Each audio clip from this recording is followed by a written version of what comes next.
Gio Reyna, to play in that number 10 position, in that 3 in the middle, but at the top of that 3 in the middle. And so I am doing everything in my power, given the players that aren't there, to have him play in that position where I want him to play. And look, against a team like Trinidad and Tobago, if you were to come up against this type of competition in a World Cup, which is ultimately where they're going to be judged, I think this is the type of thing that you can have happen.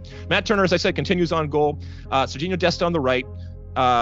Tim Ream, Cameron Carter-Vickers in the middle, and then Jedi Robinson out there on the left. Not a whole lot of surprises. And yeah, you could...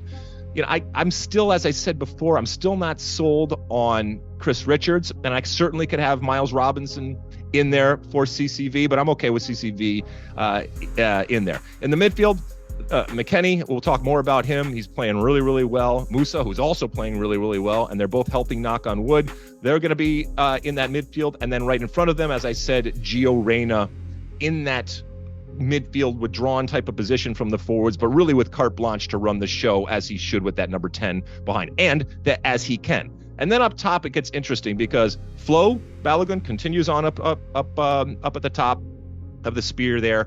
And then on the other sides where Pulisic and Weah would be, now you got to make some decisions here.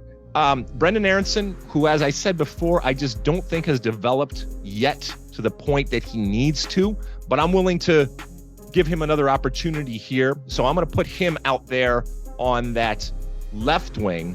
And then it gets slim pickings, which is interesting considering we've talked so much about the depth. It gets kind of slim here on who to put out there on that right.